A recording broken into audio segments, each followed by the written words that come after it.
Black Clover Chapter 254 is finally out, the unofficials, and after a week break, Tabata has definitely delivered. But obviously, as you see on the channel, I also took a week break myself because in that process, I have been rereading My Hero Academia and I've been reading Jujutsu Kaisen for particular reasons you'll see soon enough on the channel, so you can take that as a hint.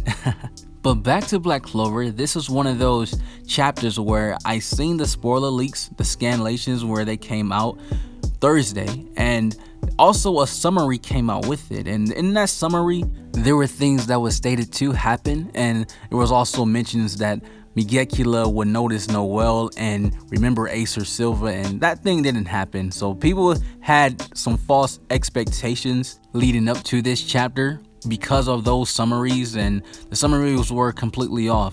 And I think that is the last time I will ever look at a Black Clover summary.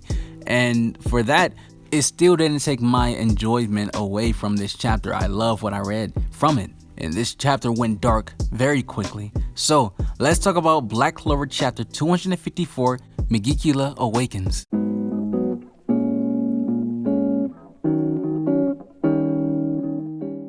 So the start of this chapter, we pick up where Sekre, also known as Nero, used her sealing prison magic spell on Vanica, also amplified with Ruin Technique. While this happened, Nero and Noelle felt as though they won. The battle is over, they are successful. Now Vanica's magic and her devil powers are now sealed away, and the curse can be lifted from Loropechika. But that wasn't the case here. The curse mark was still on Loropechika. Now, we didn't see them this chapter, but this also means that the Dark Disciples that Vanica has, they're going to continue to be revived. Since Loropechika's curse wasn't lifted, the curse on her Dark Disciples will still be in full effect here. So I really want to see maybe in the next chapter or two, how are the other characters are doing fighting these Dark Disciples. I know it has to be very, exhausting to constantly fight someone who keeps resurrecting. Especially Luck. Luck used a lot of mana fighting Sevekin, so I wonder how he's holding up, because Sevekin was, a problem. He's hard to beat down. But immediately after Nero and the others realized that this spell really didn't work, you just hear laughing, and I can already tell this is Megicula laughing, because in this dialogue, you notice that he said, "Sometimes their magic goes beyond our expectations. Humans, after all, are interesting." Then you start to see that the spell that Nero created, that Vanica is inside, it becomes black. And you start to notice that even the runes that Nero created, they all start to become black. And everything is just going crazy, and the cube is getting even bigger.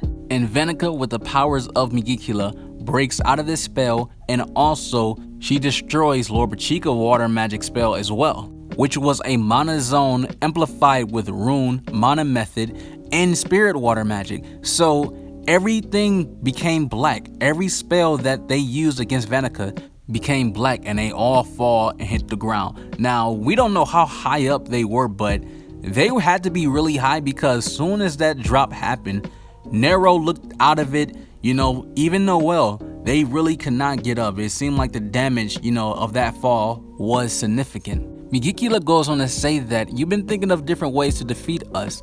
My power would have been sealed away with a little bit more time. Excellent, humans. I feel like teasing you more. Now, we've seen how Nero used this same attack spell. Well, I want to call it an attack spell, just a sealed away spell, but we've seen her use this against Zagrid. And Zagrid, he didn't have a body at the time, but I'm pretty sure if she used that against Zagrid when he had a body, this exact same spell, I don't think Zagrid would have got out of this. Because Megicula explains how he got out of this seal. He says that his magic falling world spell reduces a magic effects that would affect me. So that is why you see that all of the spells that everyone had used against Vanica all disappeared when she went 70%, because he says that once he went 70%, this spell was activated. So you think in a way where they should have sealed Vanica away before she went 70%, because allowing her to go 70% before she was sealed away, it activated this spell, and this is why he was able to get out of it. If they would have done this before she went 70%, this would have never happened. But as an arcane stage mage that Nero is, you would think that this spell will work regardless, because she's arcane. Arcane mages can affect devil magic or devils themselves. But even Megicula, he was surprised by this as well. He said sealing magic, it was reduced even though it was arcane stage magic. That was a great experiment. Now this part of the chapter, I felt as though, how are they going to beat her now? Because they used an arcane stage mage as, as the key of this battle to seal Vanica away in her devil powers. And it didn't work. So now you don't have an arcane stage mage that's out of commission because Nero is not getting up. She didn't get up for the rest of this chapter. They're screwed. I have to say that spell that Megicula used is incredible because you see that Noelle's mermaid outfit, it is, slowly disappearing.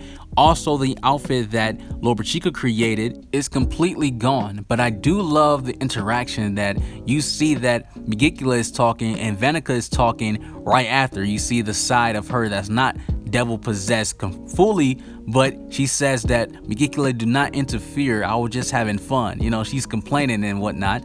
But I do love that part of the panel. It reminds me of Two-Face. But seeing that, I did think about Tokyo Ghoul Kaneki because in the panel, you see that the devil side of her hair is actually white. So I just instantly thought about Tokyo Ghoul. If you haven't watched it, you should probably check it out. But it does fall apart. Second season was yikes. Just read it. But we ain't gonna talk about that. But the design, I do dig it. I do love the white hair, but it just makes me curious, why did her hair turn white?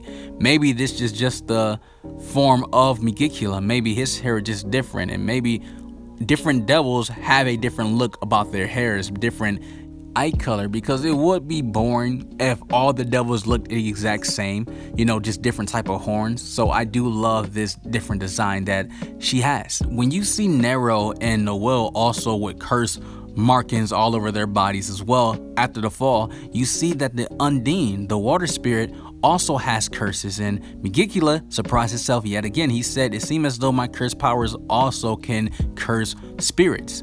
That's an experiment too. And you see that Loropechika is crying. She keeps saying Undine, and the water spirit is just, she's gone. She just cannot get up either. And it's very wild because to think that Megicula's magic can also curse spirits, then spirits can also be affected by devil magic. Imagine, because we know that the Dark Triad can give up their mana and give it to the Dark Disciples, and we see that they can become like, they can look like devil users as well, just like Nero, by using the forbidden magic. Imagine this. What if Vanica, Megicula's powers, can also make a spirit into a demonic spirit, pretty much the water spirit, but a demon water spirit?